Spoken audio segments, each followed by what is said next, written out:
Assalamualaikum, Wilujeng Enjing, Baraya. Kita jalan-jalan lagi sambil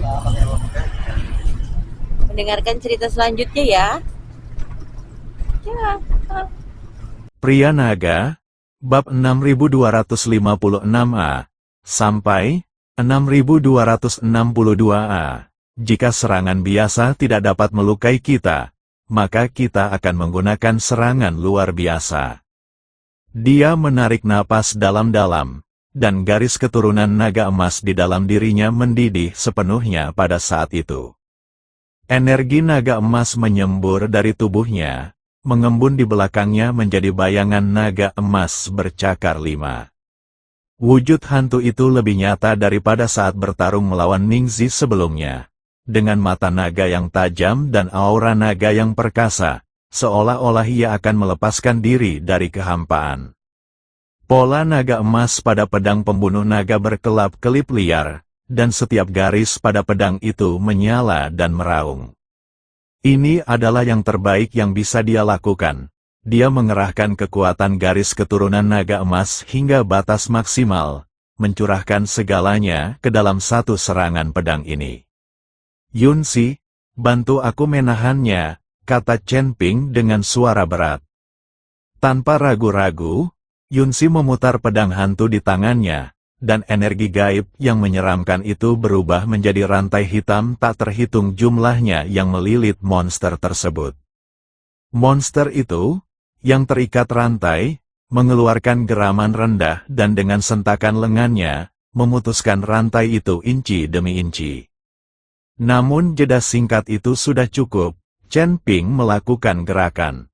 Sosoknya berubah menjadi seberkas cahaya keemasan, dengan pedang pembunuh naga di depannya, dan dia melesat lurus ke arah dada monster itu seperti anak panah yang dilepaskan dari busur. Serangan pedang ini mewujudkan seluruh kekuatannya, seluruh tekadnya, dan seluruh hidupnya. Sebelum pedang tiba, niatnya telah sampai ke tempat kejadian. Niat pedang itu sedingin musim dingin, setajam pisau, merobek celah gelap di udara. Monster itu sepertinya merasakan ancaman, dan untuk pertama kalinya ia mengeluarkan suara, auman rendah seperti binatang buas, penuh dengan kebencian dan amarah. Ia mengepalkan tinjunya, dan cahaya suci serta energi iblis di dalam tubuhnya meletus secara bersamaan, mengembun menjadi perisai yang terpelintir di depannya. Perisai itu setengah berwarna emas dan setengah berwarna hitam pekat, dengan dua kekuatan yang sepenuhnya berlawanan berputar liar di dalamnya, membentuk pusaran yang sangat aneh. Chen Ping meraung dan menusukkan pedang pembunuh naga dengan ganas ke dalam pusaran. Saat pedang berbenturan dengan perisai, raungan yang memekakkan telinga pun meletus. Energi naga emas, cahaya suci yang terpelintir, dan energi iblis meledak pada saat yang bersamaan, berubah menjadi gelombang kejut mengerikan yang menyebar ke segala arah. Dinding di kedua sisi lorong hancur berkeping-keping akibat gelombang kejut, dengan puing-puing beterbangan kemana-mana dan debu mengepul masuk. Dinding batu di atas dipenuhi retakan yang rapat, dan bongkahan batu besar berjatuhan dari atas. Chen Ping merasakan lengan, bahu, dan bahkan tulang-tulang di seluruh tubuhnya mengerang dan gemetar. Pedang pembunuh naga dan perisai itu terkunci dalam kebuntuan, tak satu pun mampu maju sejengkal pun. Monster itu terlalu kuat, kultivasinya jauh melampaui Chen Ping. Meskipun Chen Ping membakar garis keturunannya, dia tetap tidak bisa mengalahkannya dalam hal kekuatan. Berhentilah untukku, Chen Ping menggertakkan giginya, dan cahaya di matanya berubah menjadi merah keemasan.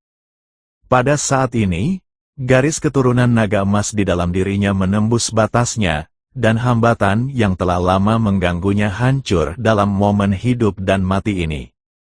Tingkat kelima alam abadi atas, auranya langsung melonjak, dan energi naga emas meletus dari tubuhnya seperti letusan gunung berapi, mengembun di belakangnya menjadi naga emas bercakar 5 yang lebih kokoh dan megah. Cahaya pada pedang pembunuh naga meningkat beberapa kali lipat, dan pola naga pada pedang itu tampak hidup, mengeluarkan raungan naga yang memekakkan telinga.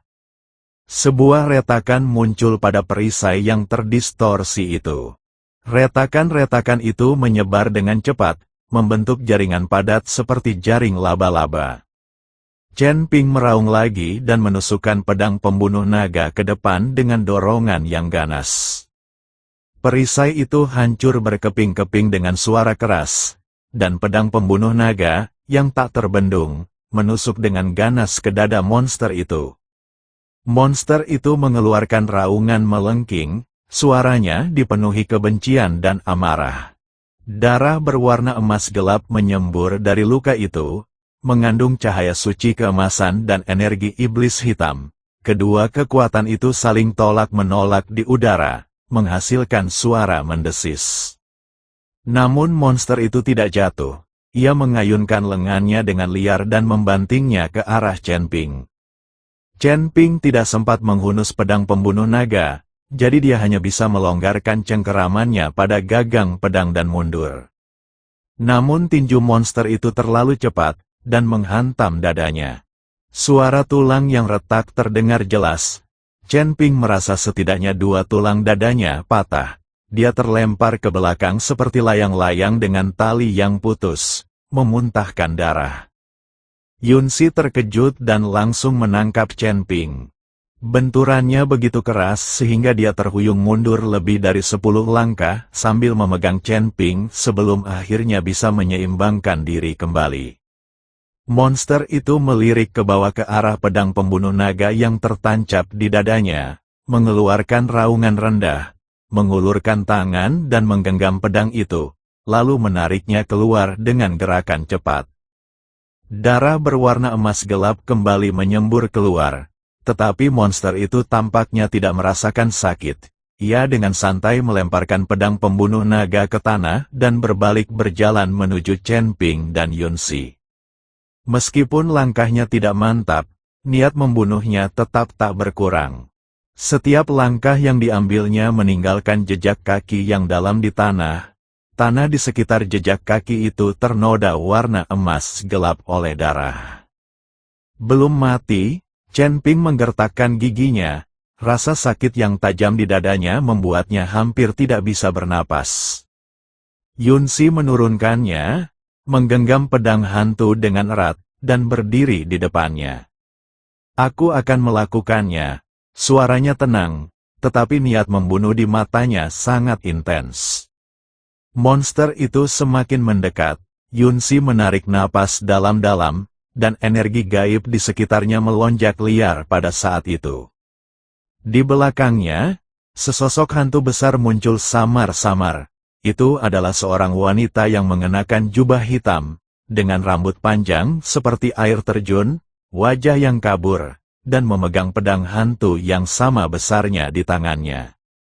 Itulah wujud hantu bawaannya, kartu andalannya yang telah dikembangkan selama ribuan tahun. Pembunuh hantu, Yunsi mengucapkan 2 kata dengan lembut. Suaranya begitu halus namun seperti penghakiman dari jurang terdalam. Dia menghunus pedangnya. Serangan pedang ini berbeda dari serangan-serangan sebelumnya. Energi gaib pada pedang hantu memadat hingga puncaknya pada saat ini, berubah menjadi bilah cahaya hitam pekat yang menebas ke arah leher monster itu. Kemanapun cahaya pedang itu melintas, sebuah celah gelap gulita terbuka di ruang angkasa, dan jeritan melengking terdengar dari tepi celah tersebut.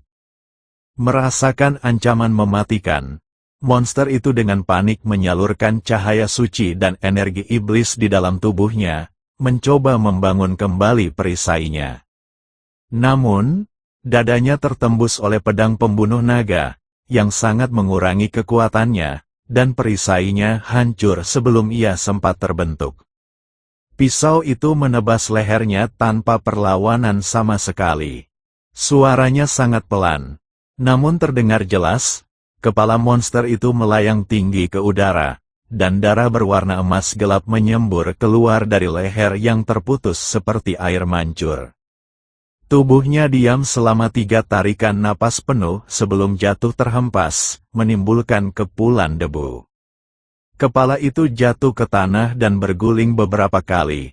Wajah yang terpelintir itu masih menunjukkan keganasan dari saat-saat terakhirnya. Semuanya menjadi sunyi.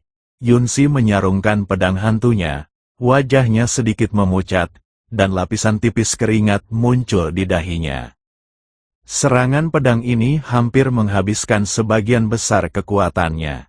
Ia terengah-engah sambil menatap Chen Ping. "Apa kabar?" Chen Ping berusaha berdiri. Rasa sakit yang menusuk di dadanya menyebabkan keringat dingin mengalir di dahinya. Tetapi dia tetap menggelengkan kepalanya. "Aku tidak akan mati." Dia melirik ke bawah ke arah mayat monster yang tergeletak di tanah, ekspresi kompleks terpancar di matanya. Monster gabungan di puncak peringkat ketiga alam abadi sejati. Jika bukan karena serangan pedang Yunsi, dia mungkin benar-benar akan mati di sini hari ini. Bagaimana dengan tetua kuil? Chen Ping tiba-tiba teringat sesuatu dan mendongak dengan tiba-tiba. Di ujung lorong itu, tidak ada apa-apa. Zhou Yuanlang telah menghilang. Dia lari ketika kau menusuk dada monster itu. Suara Ming Li terdengar dari belakang, bernada kesal. "Aku akan mengejar mereka." Sebelum dia selesai berbicara, tiba-tiba terdengar teriakan dari kejauhan. Itu suara Zhou Yuanlang. Hati Chen Ping mencekam, ia menahan rasa sakit yang menusuk di dadanya dan bergegas menuju arah asal suara itu. Ming Li mengikuti dari dekat di belakang, mereka bertiga melewati lorong dan tiba di sisi lembah yang lain. Pemandangan di hadapan mereka membuat Chen Ping berhenti di tempatnya. Tubuh Zhou Yuanlang tergeletak di tanah, garis tipis darah mengalir di tenggorokannya. Darah segar perlahan merembes dari luka tersebut. Matanya terbuka lebar, dan wajahnya masih menunjukkan ekspresi ngeri dan tidak percaya, seolah-olah dia tidak bisa percaya bahwa dia akan mati di sini. Yunsi berdiri di samping mayat itu, darah masih menetes dari pedang hantu di tangannya. Ekspresinya tenang, bahkan agak acuh tak acuh. Dia mencoba melarikan diri. Kata Yunsi dengan tenang, "Aku membunuhnya." Chen Ping terdiam sejenak, lalu perlahan berkata, "Aku ingin menyelamatkan nyawanya." Yunsi menoleh menatapnya, sedikit kebingungan terpancar di matanya. Mengapa harus mempertahankannya? Mempertahankan orang seperti itu hanya akan mendatangkan masalah. Chen Ping tidak menjawab, dia tidak bisa mengatakannya. Dia tidak bisa mengatakan bahwa dia mempertahankan Zhou Yuanlang karena dia masih membutuhkannya untuk mengendalikan arai pengembalian jiwa guna melepaskan sisa-sisa jiwa Musa dan suaminya. Namun sekarang, Zhou Yuanlang telah meninggal. Chen Ping menoleh untuk melihat platform batu yang hancur di ujung lorong. Formasi pengembalian jiwa telah hancur total dalam pertempuran barusan. Pola-pola rumitnya telah hancur berkeping-keping, berserakan di seluruh tanah, dan tidak dapat diperbaiki lagi. Hatinya hancur berkeping-keping. Chen Ping. Yunsi memperhatikan tingkah lakunya yang tidak biasa dan mengerutkan kening, lalu bertanya, "Ada apa?" Chen Ping tidak menjawab, tetapi perlahan mengeluarkan kristal jiwa dari sakunya. 2 pancaran cahaya putih di dalam kristal jiwa, semakin redup. Mereka berenang semakin lambat, seolah-olah 2 jiwa yang kelelahan akan berhenti berdetak kapan saja. Jari-jari Chen Ping sedikit bergetar, kuil itu hancur, formasi pengembalian jiwa rusak, dan Zhou Yuanlang meninggal. Sisa-sisa jiwa Musa dan istrinya tidak dapat dibebaskan. Chen Ping. Yunsi berjalan ke sisinya, menatap kristal jiwa itu, dan tatapan penuh pengertian terlintas di matanya. Jiwa sisa dalam kristal jiwa ini akan segera lenyap.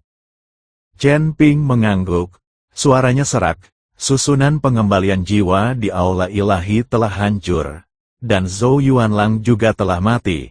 Tanpa susunan itu, jiwa-jiwa yang tersisa tidak dapat dilepaskan. Sebentar lagi, mereka akan sepenuhnya lenyap. Dia menggenggam kristal jiwa dengan erat, buku-buku jarinya memutih dan urat-uratnya menonjol. Yunxi terdiam. Yun Yao berjalan mendekat dari belakang dan dengan hati-hati menarik lengan baju Chen Ping.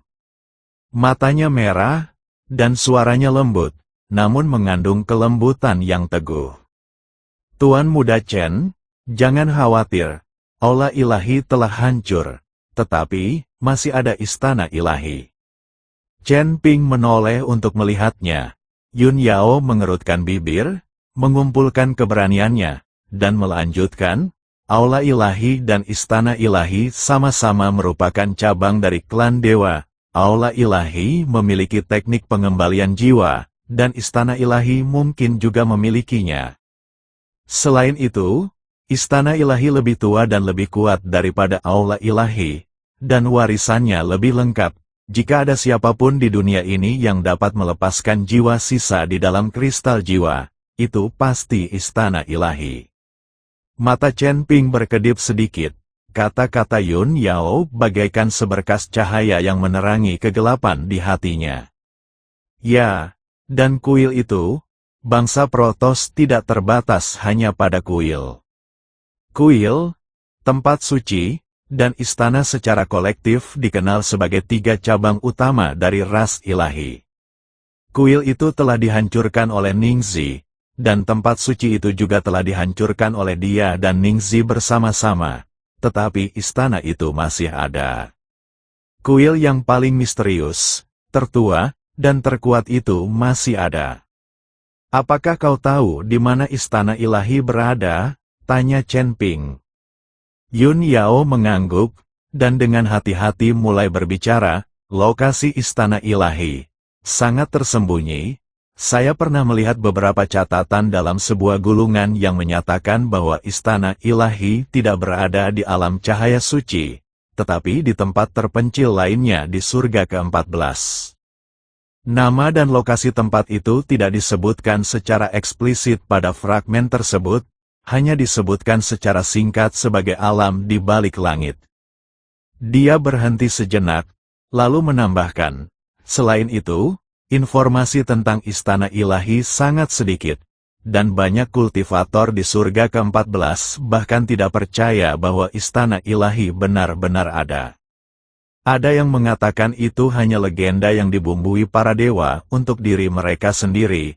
Ada yang mengatakan istana ilahi telah lenyap puluhan ribu tahun yang lalu. Ada pula yang mengatakan istana ilahi selalu ada.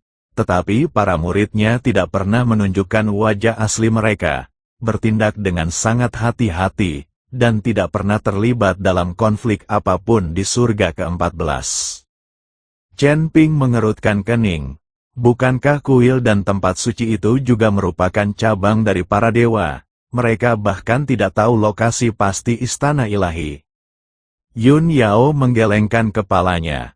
Meskipun kuil ilahi, aula ilahi, dan istana ilahi secara kolektif dikenal sebagai tiga cabang utama ras ilahi, istana ilahi selalu berdiri sendiri dan hampir tidak memiliki kontak dengan dua cabang lainnya. Kuil-kuil dan tempat-tempat suci berada dalam cahaya, mendirikan sekte-sekte dan merekrut murid-murid di surga ke-14. Istana-istana ilahi berada dalam bayang-bayang, tersembunyi dari dunia, terlepas dari urusan duniawi. Chen Ping terdiam sejenak, ini jauh lebih sulit daripada yang dia bayangkan. Awalnya dia mengira bahwa istana ilahi, seperti aula ilahi, adalah kekuatan yang terkenal di surga ke-14, dan dia bisa menemukannya hanya dengan menanyakan arah. Namun kini kita tahu bahwa keberadaan istana ilahi itu sendiri adalah sebuah misteri, misteri yang bahkan para dewa sendiri pun tidak sepenuhnya mengerti. Tetapi, Yun Yao tiba-tiba teringat sesuatu, dan matanya sedikit berbinar. Ada sebuah kalimat di gulungan itu yang tidak kuingat dengan jelas. Tetapi sepertinya bunyinya, istana ilahi tersembunyi di utara yang jauh, di balik hamparan salju, dan hanya mereka yang memiliki takdir yang tepat yang dapat masuk.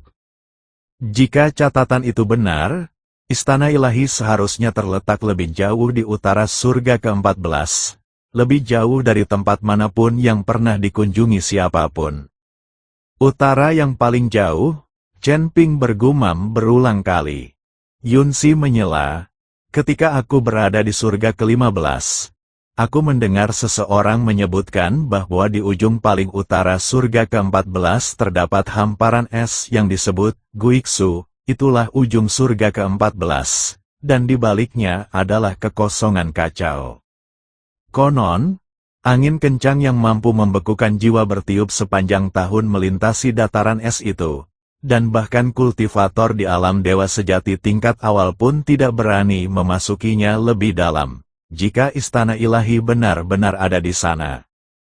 Dia tidak menyelesaikan kalimatnya, tetapi maksudnya jelas, jika istana ilahi benar-benar tersembunyi di tempat seperti itu, maka bahaya perjalanan Chen Ping akan jauh melebihi imajinasinya. Chen Ping dengan hati-hati memasukkan kembali kristal jiwa ke dalam sakunya, matanya tenang dan tegas. Dimanapun kuil itu berada, aku akan pergi ke sana. Nada suaranya lembut, tetapi tidak ada ruang untuk negosiasi. Yunsi mengerutkan kening, aku akan pergi bersamamu. Tidak. Chen Ping menggelengkan kepalanya, aku akan pergi sendiri. Yunsi mengerutkan keningnya lebih lebar lagi, kenapa? Chen Ping menatap matanya dan berkata dengan serius, istana ilahi selalu terpencil, yang berarti mereka tidak ingin diganggu. Jika aku membawa terlalu banyak orang, mereka mudah salah paham. Jika mereka berpikir aku akan memprovokasi mereka dengan para pembantu, mereka mungkin bahkan tidak akan mengizinkanku masuk. Dia berhenti sejenak, lalu tersenyum kecut, lagi pula, berita tentang kehancuran kuil itu pada akhirnya akan sampai ke telinga istana ilahi. Jika mereka tahu bahwa aku adalah salah satu orang yang menghancurkan kuil itu, mereka pasti sudah waspada terhadapku. Jika saya memimpin sekelompok besar orang dan berbaris masuk, mereka pasti akan berpikir saya di sini untuk memusnahkan seluruh keluarga mereka. Yunsi terdiam, dia mengerti maksud Chen Ping. Kuil suci berbeda dengan candi, tempat suci itu berada di tempat terbuka, dan tindakannya mencolok, namun ada aturan yang harus diikuti. Kuil itu diselimuti kegelapan, misterius dan tak terduga, dan bertindak sepenuhnya sesuai dengan prinsip-prinsipnya sendiri. Saat berhadapan dengan lawan yang mengikuti aturan tertentu, Anda dapat menggunakan aturan tersebut untuk keuntungan Anda. Namun, ketika berurusan dengan seseorang yang tidak memiliki aturan, Anda tidak pernah tahu apa yang akan mereka lakukan. Selain itu, fondasi kuil tersebut sulit dipahami. Jika perkelahian benar-benar terjadi, Chen Ping mungkin tidak akan bisa menang.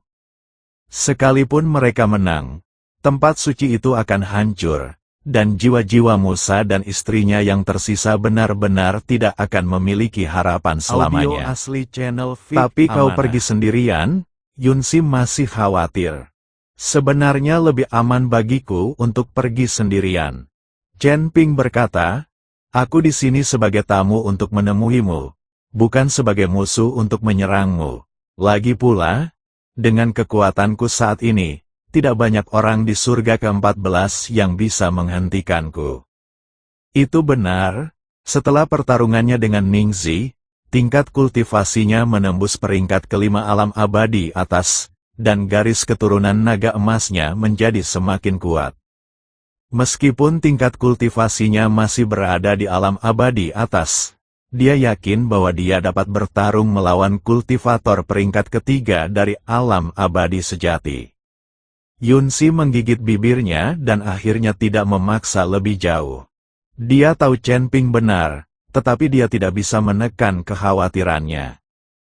Kalau begitu, berjanjilah padaku. Yunsi menatap matanya dan berkata, kata demi kata, jika istana ilahi menentangmu, segera pergi, jangan gegabah, dan jangan bertarung secara langsung. Chen Ping mengangguk. Aku berjanji, kau juga harus kembali ke kota Yunxian secepat mungkin. Dengan hanya Long Zhan dan Wan Qing, aku khawatir kita tidak bisa bertahan. Jika Ningxi kembali, dia bahkan mungkin memimpin naga iblis untuk menyerang kota Yunxian. Baik, Yunxi mengangguk. Chen Ping berbalik dan memandang cakrawala yang jauh. Arah itu mengarah ke titik paling utara surga ke-14. Ke negeri tak dikenal yang disebut Guiksu, tempat di mana istana ilahi mungkin berada. Senior Musa, mohon tunggu sebentar lagi. Dalam hati ia bersumpah, aku pasti akan menemukan cara untuk membebaskanmu. Dia menarik napas dalam-dalam, berubah menjadi seberkas cahaya keemasan, dan menghilang ke cakrawala. Yunxi berdiri di sana, memperhatikan punggungnya, dan tetap tak bergerak untuk waktu yang lama. Mingli berjalan ke sisinya dan berkata pelan, itu memang kepribadian Tuan Chen, kau tidak bisa menghentikannya. Yunxi tidak berbicara, tetapi hanya menggenggam pedang di tangannya lebih erat. Ayo kita pergi juga, suaranya tenang, tetapi sedikit kekhawatiran terpancar di matanya. Chen Ping adalah harapan terbesarnya saat ini. Dia masih mengandalkan Chen untuk menemaninya ke surga ke-15. Jika dia tidak kembali dalam waktu 1 bulan, aku akan menyerbu istana ilahi dan menghancurkan gerbang mereka. Amarah Putri Yunxi meluap. Mingli, dia membuka mulutnya seolah ingin mengatakan sesuatu, tetapi pada akhirnya dia tidak mengatakan apapun. Lupakan saja. Wanita tua ini memiliki temperamen yang bahkan lebih buruk daripada Chen Ping. Kita tidak bisa berurusan dengan mereka. Tidak ada susunan teleportasi ke wilayah paling utara, jadi Chen Ping terbang ke utara selama 7 hari 7 malam. Selama 3 hari pertama, ia masih bisa melihat tanda-tanda permukiman manusia, kota-kota kecil yang tersebar, gua-gua biarawan yang terpencil, dan kafilah yang sesekali lewat. Dia menanyakan hal itu kepada setiap orang yang ditemuinya, dan tanpa terkecuali, mereka semua menggelengkan kepala. Tempat suci itu, belum pernah dengar. Itu semua hanyalah legenda kuno, siapa yang tahu apakah itu benar atau salah. Anak muda, apakah kau telah ditipu? Aku telah tinggal di surga ke-14 selama 8.000 tahun dan belum pernah mendengar tentang istana ilahi manapun. Pada hari keempat, semua tanda-tanda permukiman manusia telah lenyap. Tanah di bawah kaki kami berubah dari padang rumput yang luas menjadi tanah beku yang tandus, dan kemudian dari tanah beku menjadi hamparan es yang tak berujung. Suhu turun drastis hingga aura naga pelindungnya pun terasa dingin, dan napasnya mengembun menjadi kristal es kecil yang berterbangan ke tanah. Pada hari kelima, bahkan hamparan es pun menghilang. Di bawah kakinya terbentang kehampaan berwarna putih, bukan es, bukan salju, melainkan zat yang belum pernah dilihatnya sebelumnya. Cahaya putih itu seperti cahaya yang mengeras, terasa tidak nyata saat Anda menginjaknya, namun Anda tidak akan jatuh. Hanya ada keheningan yang mencekam di sekeliling, bahkan suara angin pun tidak terdengar, seolah-olah seluruh dunia telah dibungkam.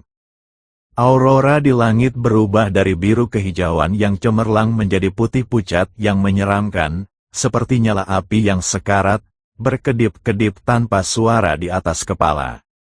Chen Ping tidak tahu seberapa jauh dia telah terbang atau di mana dia berada. Dia benar-benar tersesat, dia hanya bisa mengandalkan intuisinya untuk terus terbang lebih jauh ke utara. Pada hari ke-6, ia menghadapi badai pertamanya. Angin kencang bertiup tanpa suara dari kedalaman aurora, namun membawa hawa dingin yang mampu membekukan jiwa.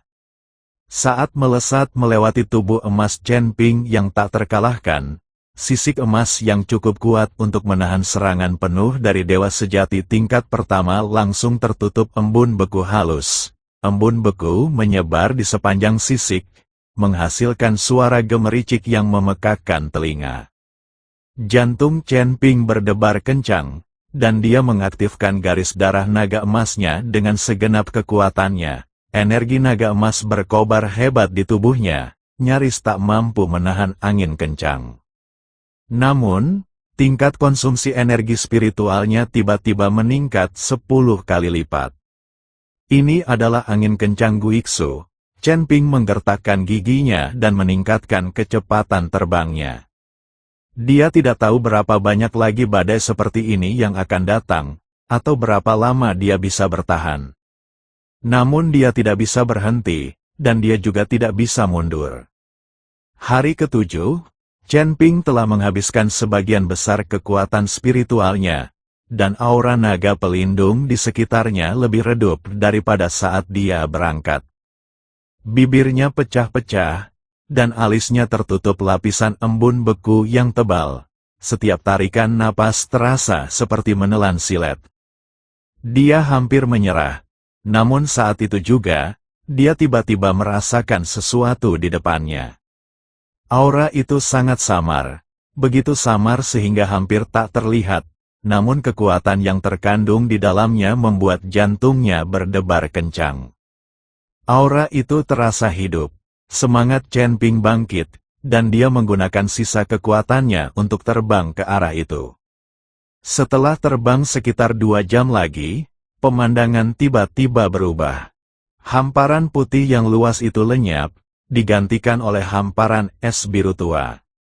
Banyak sekali pilar es raksasa berdiri di hamparan es, masing-masing setinggi puluhan meter, menyerupai hutan batu atau labirin alami. Kabut tipis mengalir di antara gumpalan es. Kabut itu bukan berwarna putih, melainkan sangat tipis, berwarna emas pucat yang memancarkan kehangatan samar, menciptakan kontras yang mencolok dengan udara dingin di sekitarnya. Saat Chen Ping melangkah masuk ke hutan pilar es, dia langsung merasakan angin kencang di sekitarnya melemah secara signifikan. Kabut keemasan pucat itu seolah-olah menghalangi angin kencang. Semakin jauh Anda masuk, semakin lemah anginnya, hingga akhirnya menghilang sepenuhnya. Langkah kakinya menjadi lebih lambat dan berat. Energi spiritualnya hampir habis. Penglihatannya mulai kabur, dan kakinya terasa seperti diisi dengan timah. Tepat ketika dia hampir pingsan, dia tiba-tiba mendengar suara lonceng yang jernih. Suara lonceng datang dari kedalaman hutan es, merdu dan halus, seperti mata air pegunungan yang jernih atau nyanyian kuno. Setiap kali lonceng berbunyi, kabut di sekitarnya sedikit bergetar, seolah-olah sebagai respons. Chen Ping mengikuti arah bunyi lonceng, langkah kakinya goyah, dan kesadarannya mulai memudar, tetapi tekadnya yang teguh menopangnya saat ia terus maju selangkah demi selangkah. Akhirnya, dia berhasil melewati barisan es terakhir. Pemandangan di hadapannya membuat napasnya tertahan sejenak. Itu adalah sebuah danau. Sebuah danau besar berbentuk lingkaran. Permukaannya setenang cermin, memantulkan aurora borealis yang pucat di atasnya. Air danau itu bukan berwarna biru atau hitam, melainkan biru tua yang pekat, seolah-olah seluruh langit malam telah melebur ke dalamnya.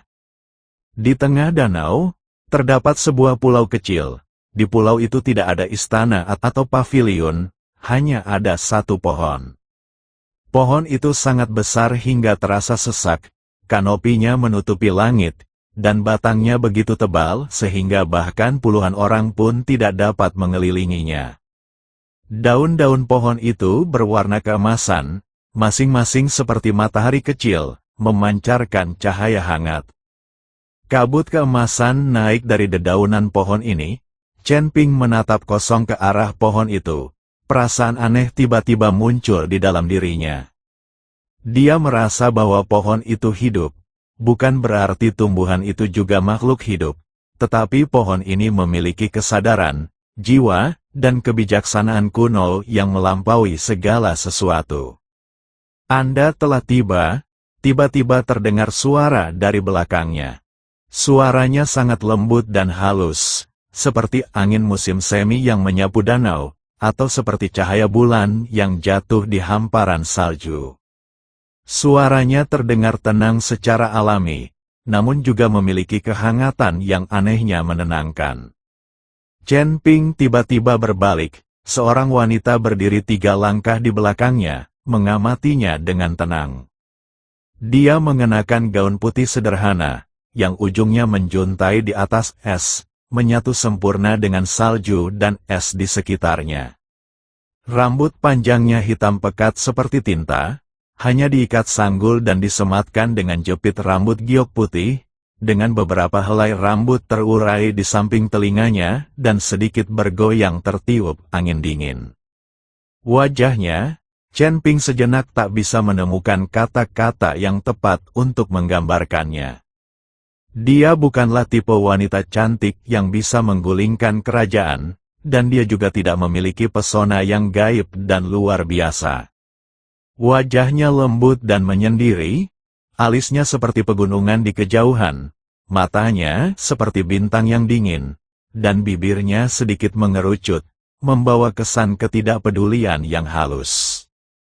Tapi mata itu begitu dalam. Chen Ping merasakan begitu dalam bahwa dia tidak sedang berhadapan dengan seseorang, melainkan dengan lautan, langit berbintang, dunia kuno yang telah ada selama ribuan tahun. Aura wanita itu begitu tenang hingga hampir tak terasa, namun intuisi Chen Ping dengan panik memperingatkannya bahwa kekuatan orang ini tak terukur. Dia lebih kuat dari Ning Ziqiang, dia lebih baik daripada siapapun yang pernah dia temui. Siapa kau? Saat Chen Ping berbicara, suaranya sangat serak sehingga bahkan dia sendiri pun tidak bisa mengenalinya. Bukankah ini orang yang Anda cari? Wanita itu berkata dengan tenang, sedikit senyum di sudut bibirnya, senyum yang begitu samar hingga hampir tak terlihat. Kau menempuh perjalanan jauh ke utara dari 10.000 mil jauhnya, menantang angin kencang di reruntuhan kepulangan, dan melangkah ke hutan pilar es. Bukankah semua itu untuk menemukan tempat ini? Pupil mata Chen Ping sedikit menyipit. Anda adalah kepala istana dari istana ilahi. Wanita itu tidak menjawab, tetapi hanya menatapnya dengan tenang. Tatapannya tenang, sangat tenang hingga hampir acuh tak acuh, tetapi di balik ketidakpedulian itu, rasa ingin tahu yang sangat halus terpancar di dalamnya. Tempat suci itu memang ada di sini. Akhirnya dia berbicara, suaranya masih tenang, hanya saja, tidak ada yang bisa menemukan tempat ini selama bertahun-tahun. Orang terakhir yang datang ke sini adalah seorang kultivator sesat 100 tahun yang lalu. Dia secara tidak sengaja memasuki reruntuhan kepulangan, terluka parah oleh badai, dan terdampar di tepi danau dalam keadaan sekarat. Aku menyelamatkannya, menyembuhkan lukanya, dan mengirimnya pergi. Dia berhenti sejenak, pandangannya menyapu Chen Ping. Dan kamu adalah orang pertama yang secara aktif mencari tempat ini. Chen Ping menarik napas dalam-dalam, memaksa tubuhnya untuk berdiri tegak seolah-olah akan roboh, dan menyatukan kedua tangannya memberi hormat. Saya Chen Ping, saya datang ke sini tanpa izin untuk meminta bantuan istana ilahi. Untuk membantu, dia mengulangi perkataannya, dengan sedikit nada geli dalam suaranya. Kau memang belak-belakan. Ketika orang meminta bantuan, mereka biasanya bertukar basa-basi dan mencoba membangun hubungan baik sebelum membahas masalah. Tapi kau bahkan belum minum seteguk air sebelum mulai meminta. Chen Ping tersenyum kecut. Saya tidak punya banyak waktu lagi, dan saya benar-benar tidak punya waktu luang untuk basa-basi. Dia mengeluarkan kristal jiwa dari sakunya dan memegangnya di telapak tangannya.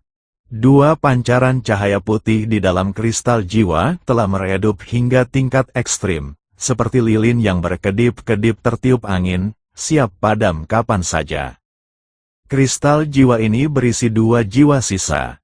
Jiwa seorang teman lama dan istrinya, kata Chen Ping dengan suara serak. Aku mendengar bahwa istana ilahi memiliki teknik rahasia yang dapat melepaskan jiwa-jiwa sisa di dalam kristal jiwa dan membangun kembali tubuh fisik mereka. Aku tidak punya pilihan lain selain datang ke sini untuk meminta audiensi. Wanita itu menatap kristal jiwa di telapak tangannya dan terdiam sejenak. Dia mengulurkan tangan dan mengambil kristal jiwa dari tangan Chen Ping. Jari-jarinya panjang dan ramping, dengan cahaya keemasan samar di ujungnya, menciptakan kontras yang aneh dengan sikapnya yang dingin dan acuh tak acuh. Dia mengangkat kristal jiwa itu ke matanya dan memeriksanya dengan cermat. 2 pancaran cahaya putih di dalam kristal jiwa itu sepertinya merasakan sesuatu, sedikit bergetar, dan bergerak sedikit lebih cepat. Kedua jiwa yang tersisa, 1 laki-laki dan 1 perempuan, memang merupakan pasangan suami istri. Wanita itu berkata dengan tenang, jiwa-jiwa yang tersisa relatif terawat dengan baik, tetapi mereka terlalu lemah. Jika kita tiba 3 hari kemudian, tidak, 2 hari kemudian, kedua jiwa yang tersisa ini akan lenyap sepenuhnya.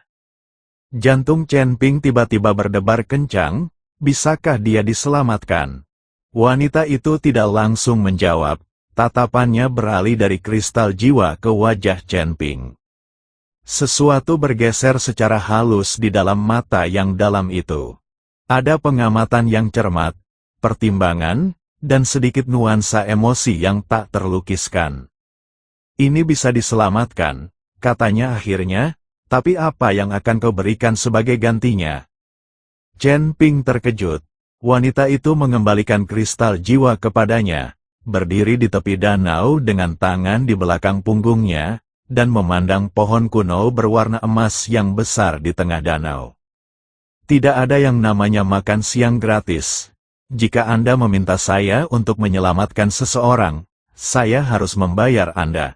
Itu aturannya. Nada suaranya tenang, namun berwibawa. Apa yang ingin Anda tawarkan sebagai gantinya? Chen Ping terdiam sejenak. Apa yang kau inginkan? Wanita itu menoleh menatapnya. Sedikit melengkungkan sudut bibirnya.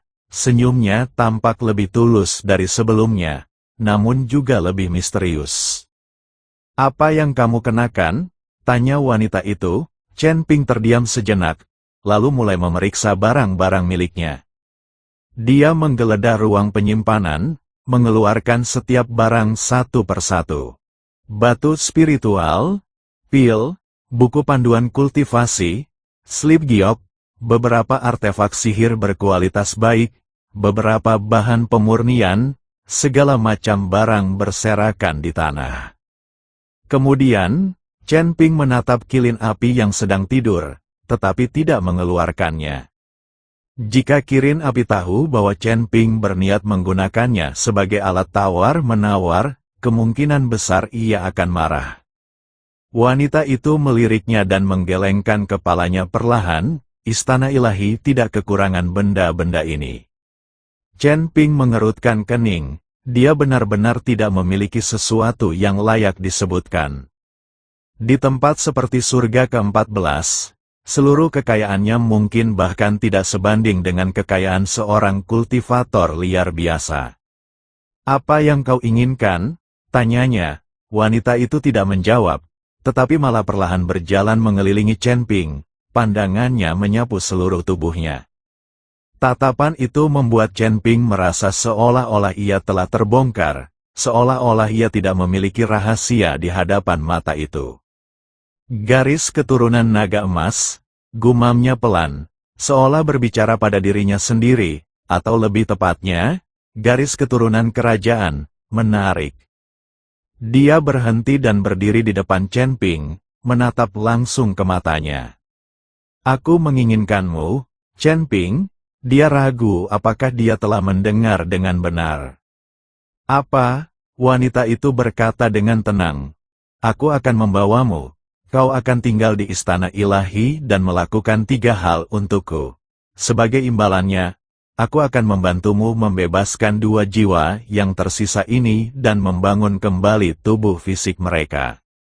Chen Ping terdiam sejenak, 3 hal yang mana? Saya belum memutuskan, jawab wanita itu dengan tenang, akan saya beritahu setelah saya memikirkannya matang-matang. Dia menarik napas dalam-dalam, berusaha menjaga nada bicaranya tetap tenang. Maksudmu? Aku menjual diriku padamu dan bahkan tidak tahu apa yang harus kulakukan dengan itu. Wanita itu berpikir sejenak dan berkata dengan serius, Anda bisa memahaminya seperti itu. Chen Ping merasa dia mungkin telah bertemu dengan seorang penipu. Bagaimana aku tahu kau bisa melakukannya? Dia menatap mata wanita itu. Bagaimana aku tahu kau tidak berbohong padaku? Wanita itu tidak marah, sebaliknya, dia tersenyum tipis. Senyum itu tipis, namun melembutkan seluruh wajahnya, mengubahnya dari gunung bersalju yang dingin menjadi danau yang dibelai angin musim semi. Jika kau tidak percaya padaku, kau bisa pergi, katanya dengan tenang, tapi sisa jiwamu hanya bisa menunggu kematian. Chen Ping menggertakkan giginya, dia tahu dia tidak punya pilihan. Sisa-sisa jiwa Musa dan istrinya tidak akan bertahan lama lagi, dan dia tidak punya waktu untuk mencari solusi lain. Sekalipun wanita itu memintanya untuk tinggal di kuil dan melakukan 3 hal, dia tidak punya pilihan selain setuju, meskipun itu mengorbankan separuh hidupnya. Baiklah, Chen Ping menarik napas dalam-dalam. Aku berjanji padamu. Wanita itu mengangguk sedikit. Tampaknya tidak terkejut dengan jawaban tersebut. Mari ikut saya. Dia berbalik dan berjalan menuju pulau kecil di tengah danau. Langkah kakinya sangat ringan, tidak mengeluarkan suara saat ia melangkah di atas es. Gaun putih panjangnya berkibar lembut tertiup angin, menyatu sempurna dengan es dan salju di sekitarnya, seolah-olah dia sendiri adalah bagian dari dataran es ini. Chen Ping melangkah untuk mengikuti, tetapi setelah hanya 2 langkah, kakinya lemas dan dia jatuh berlutut di atas es. Kekuatan spiritualnya telah benar-benar habis. 7 hari 7 malam penerbangan tanpa henti, melewati angin kencang Guiksu, telah menguras seluruh kekuatannya. Begitu saraf yang tegang mereda, tubuh langsung bereaksi.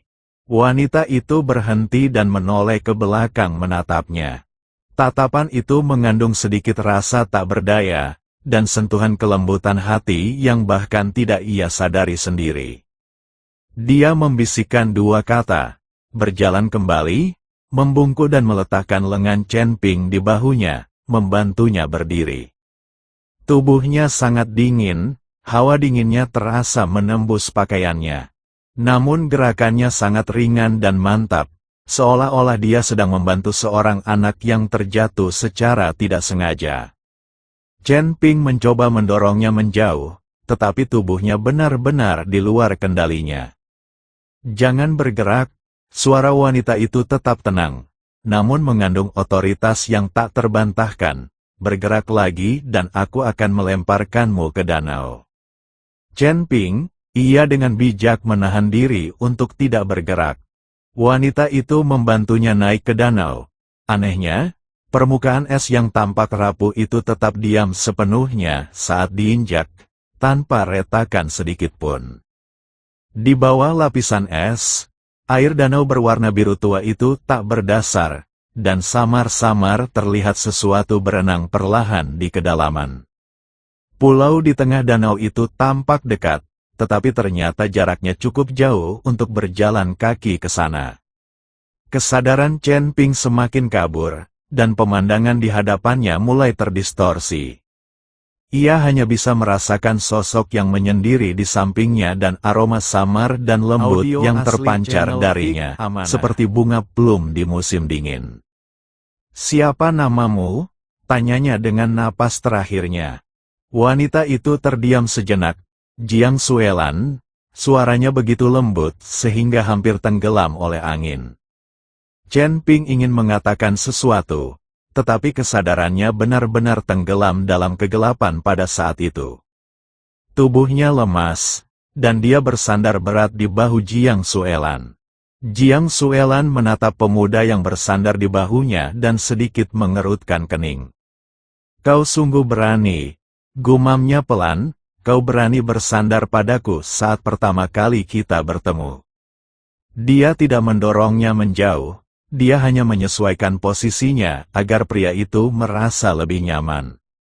Kemudian, dia melanjutkan berjalan menuju pulau kecil di tengah danau. Langkah kakinya tetap mantap, dan sosoknya tetap menyendiri. Tangan yang menopang Chen Ping sedikit mempererat cengkeramannya. Chen Ping memiliki mimpi yang sangat panjang. Dalam mimpinya, ia berdiri di lautan keemasan, dengan pasir lembut di bawah kakinya dan langit berbintang yang mempesona di atasnya.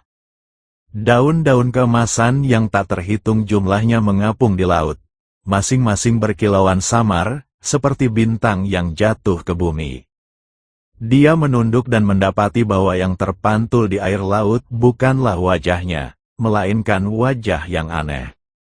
Wajahnya tampak buram, hanya matanya yang terlihat sangat jelas. Mata itu sangat mirip dengan mata Jiang Suelan. Kedalaman yang sama, dingin yang tenang yang sama, perjalanan waktu yang tak berujung yang sama. "Apa yang kamu lihat?" Sebuah suara terdengar dari belakang. Chen Ping berbalik dan melihat Jiang Suelan berdiri 3 langkah di belakangnya, diam-diam mengawasinya.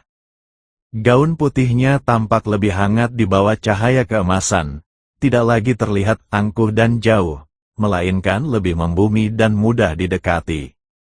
"Sebuah pohon," kata Chen Ping, "sebuah pohon yang sangat besar." Jiang Suelan sedikit mengangkat alisnya, "Ada lagi." "Sebuah laut," Chen Ping berpikir sejenak, lalu menambahkan, "dan matamu." Jiang Suelan terdiam. Dia menatap Chen Ping dengan saksama, penuh pertimbangan, dan emosi yang halus, hampir tak terlihat, di matanya. "Kau cukup menarik." Akhirnya ia berbicara. Nadanya sedikit melunak. "Dalam 30.000 tahun, kau adalah orang pertama yang mengatakan hal seperti itu kepadaku." Chen Ping agak malu. "Aku mengatakan yang sebenarnya." "Aku tahu," kata Jiang Suelan dengan tenang. "Itulah mengapa aku bilang kau menarik." Dia berbalik dan berjalan menuju dasar laut. "Datanglah saat kau sudah bangun, sisa jiwamu masih menunggumu." Chen Ping tiba-tiba membuka matanya, yang terlihat adalah cahaya keemasan. Ia berbaring di atas ranjang batu yang dingin dan keras, namun entah mengapa membuatnya merasa nyaman. Di atas kami terbentang kanopi emas yang besar, dengan dedaunan emas yang tak terhitung jumlahnya bergoyang lembut tertiup angin, menghasilkan suara gemerisik seperti balada kuno. Aroma samar dan menyegarkan dari rerumputan dan pepohonan memenuhi udara, sebuah wewangian yang menenangkan jiwa dan memungkinkan energi spiritualnya yang hampir habis untuk pulih dengan kecepatan luar biasa. Dia duduk dan mendapati dirinya berada di pulau kecil itu. Batang pohon kuno itu tidak jauh darinya, setebal tembok. Kulit kayunya ditutupi dengan pola-pola kuno, yang bukan diukir oleh manusia tetapi terbentuk secara alami, seperti garis-garis telapak tangan di bumi. Akar-akar pohon muncul dari tanah, saling berjalin membentuk undakan alami yang mengarah jauh ke dalam kanopi pohon. Jiang Suelan berdiri di anak tangga di dasar pohon, membelakanginya, memandang ke atas ke kanopi pohon. Rambut panjangnya sedikit berkilauan di bawah cahaya keemasan, dan ujung gaun putihnya terbentang di akar pohon seperti bunga teratai putih yang mekar. "Sudah bangun?" Dia tidak menoleh, suaranya masih datar. Chen Ping berguling dari tempat tidur, meregangkan tubuhnya, dan terkejut mendapati bahwa energi spiritualnya telah pulih hingga 70-80%, dan luka tersembunyi yang dideritanya di Guiksu Gangfeng juga telah sembuh secara signifikan. Berapa lama saya pingsan? Tanyanya. 3 jam, Jiang Suelan berbalik dan berkata dengan tenang, lebih cepat dari yang kukira. Kemampuan pemulihan garis keturunan naga emas memang pantas disandang. Chen Ping berjalan ke sisinya dan mendongak ke arah pandangan wanita itu. Jauh di dalam kanopi pohon purba itu, sebuah pohon berongga dapat terlihat samar-samar. Lubang di pohon itu tidak besar, tetapi memancarkan cahaya keemasan pucat yang lembut, hangat, dan menenangkan, membuat orang ingin mendekat. Apa itu? Tanya Chen Ping. Fondasi Istana Ilahi, kata Jiang Suelan, juga merupakan tempat di mana aku dapat membantumu melepaskan sisa jiwamu. Dia mengambil kristal jiwa dari Chen Ping dan memegangnya di telapak tangannya. Mari ikut saya. Dia menaiki tangga dari akar pohon, langkahnya ringan dan mantap. Chen Ping mengikuti, dan suara langkah kaki mereka bergema di antara cabang-cabang pohon kuno, bercampur dengan gemerisik dedaunan untuk menciptakan ritme yang aneh. Lubang di pohon itu jauh lebih besar dari yang dibayangkan Chen Ping. Pintu masuk gua itu tidak terlihat terlalu besar, tetapi begitu Anda masuk ke dalam, ruangannya seluas istana kecil. Dinding gua itu ditutupi dengan pola-pola keemasan, yang identik dengan pola pada kulit pohon dan memancarkan cahaya hangat. Di tengah gua, terdapat sebuah platform batu yang terbentuk secara alami. Platform batu itu kecil, hanya cukup untuk 1 orang berbaring. Permukaan platform batu itu sehalus cermin, dan ditutupi dengan rune yang rumit. Rune ini bukanlah aksara yang dikenal, melainkan bahasa yang lebih kuno dan primitif. Ini naskah suci kuno, seru Chen Ping dengan terkejut. Dia pernah melihat aksara ini dalam buku-buku kuno. Konon, itu adalah bahasa yang digunakan oleh makhluk hidup pertama di dunia ketika para dewa dilahirkan, dan setiap karakternya mengandung kekuatan hukum langit dan bumi. Kau mengenalnya? Jiang Suelan menatapnya dengan sedikit terkejut. Aku tidak mengenalnya. Aku hanya pernah melihatnya di buku-buku kuno, jawab Chen Ping jujur. Jiang Suelan mengangguk sedikit dan tidak berkata apa-apa lagi. Dia berjalan ke platform batu dan meletakkan kristal jiwa di tengahnya. Kemudian, dia mengangkat tangan kanannya, telapak tangan menghadap ke bawah, di atas kristal jiwa. Cahaya keemasan pucat terpancar dari telapak tangannya, hangat dan lembut, memiliki asal dan esensi yang sama dengan cahaya keemasan pohon purba, namun lebih pekat dan mendalam. Cahaya jatuh pada kristal jiwa, dan lapisan luar berwarna biru di permukaannya mulai mencair perlahan, seperti salju musim semi yang mencair. 2 pancaran cahaya putih di dalam kristal jiwa merasakan kehadiran dunia luar dan mulai bergetar hebat. Kecepatan geraknya meningkat secara signifikan, seolah-olah mereka ingin melepaskan diri dari belenggu. Jiang Suelan sedikit mengerutkan kening, dan lapisan tipis keringat muncul di dahinya. Melepaskan sisa-sisa jiwa di dalam kristal jiwa jauh lebih melelahkan secara mental daripada yang dia bayangkan. Kedua sisa jiwa ini terlalu lemah. Sedikit kesalahan langkah bisa mengakibatkan lenyapnya mereka sepenuhnya. Dia harus menggunakan metode yang paling lembut dan halus untuk membimbing mereka keluar dari kristal jiwa sedikit demi sedikit. Waktu berlalu, detik demi detik. Gua itu begitu sunyi sehingga hanya suara napas mereka berdua yang terdengar dan suara desisan kristal jiwa yang meleleh. Chen Ping berdiri di samping, menahan napas, tidak berani mengeluarkan suara. Dia tidak berani mengganggu Jiang Suelan, atau bahkan mendekat terlalu dekat, karena takut kehadirannya akan memengaruhi kemampuan sihirnya. Setelah kurang lebih waktu yang dibutuhkan sebatang dupa untuk terbakar, lapisan luar kristal jiwa akhirnya meleleh sepenuhnya. 2 berkas cahaya putih perlahan naik dari cairan yang mencair, seperti 2 kupu-kupu yang keluar dari kepompongnya, melayang lembut di atas platform batu. Cahaya mereka sangat redup, hampir tak terlihat, tetapi vitalitas yang terkandung di dalamnya membuat mata Chen Ping sedikit hangat. Itu Musa, itu adalah istrinya, mereka masih hidup. Jiang Suelan menarik napas dalam-dalam, membentuk segel tangan dengan telapak tangan menghadap ke atas, dan perlahan mengangkat tangannya. Dua berkas cahaya putih perlahan naik mengikuti gerakannya, melayang ke titik setinggi 3 kaki di atas platform batu. Tangan Jiang Suelan bergerak lembut di udara, ke-10 jarinya memainkan melodi tanpa suara, setiap gerakan sangat presisi. Pola-pola emas di dinding gua mulai menyala, menggemakan cahaya di telapak tangan Jiang Suelan.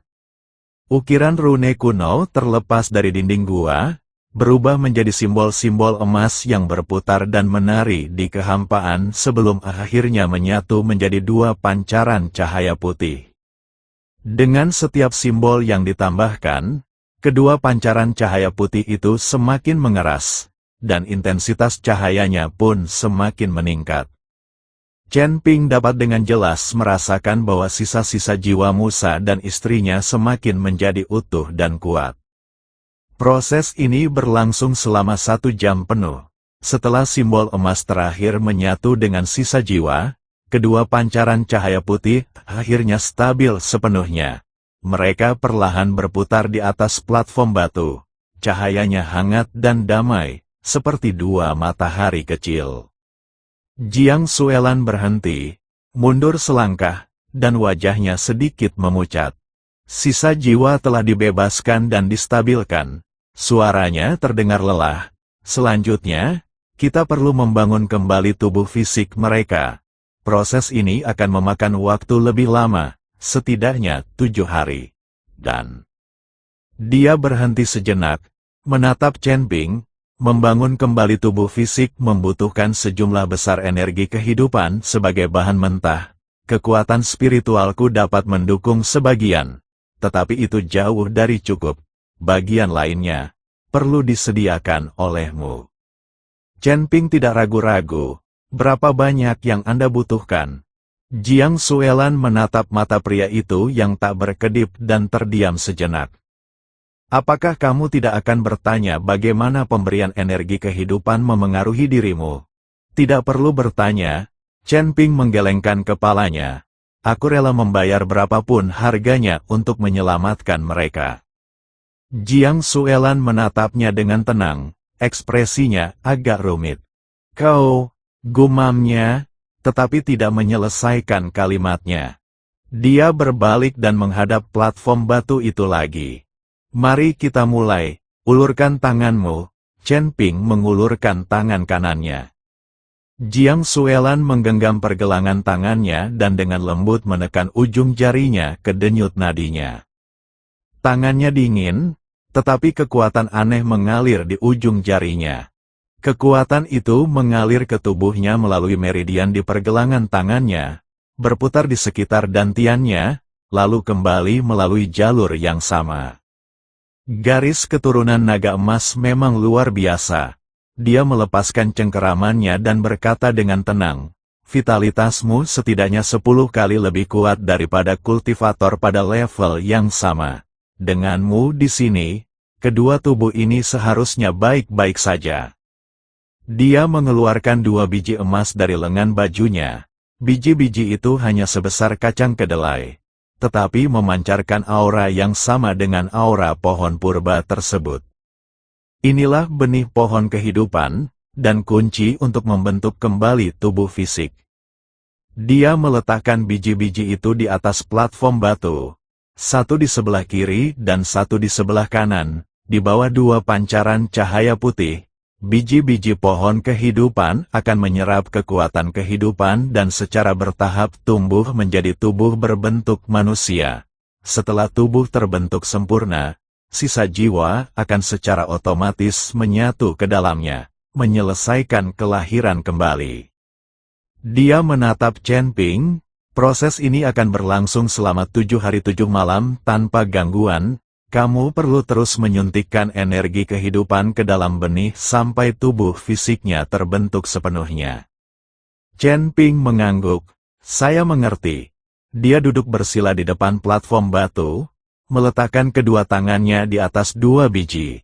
Garis keturunan naga emas di dalam tubuhnya mulai beredar, dan kekuatan hidup emas mengalir ke dalam biji-biji itu melalui telapak tangannya. Biji itu sedikit bergetar dan mulai membengkak perlahan. Sebuah akar kecil muncul dari kulit biji dan menembus celah-celah permukaan batu.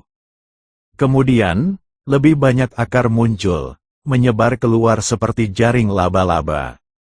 Sebuah retakan muncul di bagian atas biji, dan sebuah tunas hijau muda mengintip dari celah tersebut, bergoyang lembut dalam cahaya keemasan. Bibit-bibit itu tumbuh dengan kecepatan yang terlihat oleh mata telanjang, mencapai ketinggian setengah kaki dalam waktu yang dibutuhkan untuk meminum secangkir teh. Ranting-ranting mulai tumbuh dari batang bibit, dan lebih banyak daun tumbuh di ranting-ranting tersebut. Setiap daunnya lembut dan hijau, penuh vitalitas. Chen Ping dapat merasakan dengan jelas bahwa vitalitasnya terkuras dengan kecepatan yang stabil. Rasanya tidak sakit, hanya sedikit melelahkan, seperti berlari di jalan yang sangat panjang, dengan tubuh semakin berat dan langkah semakin lambat. Tapi dia tidak bisa berhenti. Dia mengertakkan giginya dan terus berusaha. Garis keturunan naga emasnya bergejolak liar, mengubah setiap sedikit kekuatan hidup menjadi nutrisi untuk pertumbuhan benih. Jiang Xuelan berdiri di samping, mengamatinya dengan tenang. Tatapannya beralih dari wajahnya ke tangannya, lalu kedua bibit yang tumbuh subur itu. "Apakah ini sepadan?" tanyanya tiba-tiba, dengan suara sangat lembut. Chen Ping tidak mendongak, tetapi hanya berkata, "Ini sepadan." Jiang Xuelan terdiam. Dia hidup sangat lama, dan melihat terlalu banyak orang, terlalu banyak peristiwa hidup dan mati, dan terlalu banyak dendam dan kasih sayang. Dia telah melihat orang-orang yang mengkhianati teman mereka demi keuntungan, orang-orang yang meninggalkan rekan mereka untuk menyelamatkan nyawa mereka sendiri, dan orang-orang yang membuat janji suci hanya untuk melupakannya sepenuhnya begitu mereka berbalik. Namun, dia jarang bertemu seseorang seperti Chen Ping. Didorong oleh sebuah janji, dia menempuh perjalanan ribuan mil, menantang angin kencang di reruntuhan kepulangan, mempertaruhkan kehancuran, untuk tiba di tempat yang sama sekali asing. Untuk menyelamatkan 2 orang, dia tidak ragu menggunakan kekuatan hidupnya sendiri sebagai bahan bakar, tanpa berkedip sedikit pun. Jiang Xuelan mengulangi 3 kata itu, lalu menggelengkan kepalanya dan tidak melanjutkan. Dia berbalik dan berjalan ke sudut gua, duduk bersila, dan menutup matanya untuk mengatur pernapasannya. Kekuatan spiritualnya juga terkuras, dan dia membutuhkan waktu untuk pulih. Gua itu menjadi sunyi, kecuali suara gemerisik bibit yang tumbuh dan napas Chen Ping yang teratur. Cahaya keemasan mengalir melalui gua, menyelimuti segalanya dalam suasana hangat dan damai. Di luar gua, pohon kehidupan yang sangat besar bergoyang lembut tertiup angin. Daun-daun emasnya berdesir seolah menyanyikan balada kuno.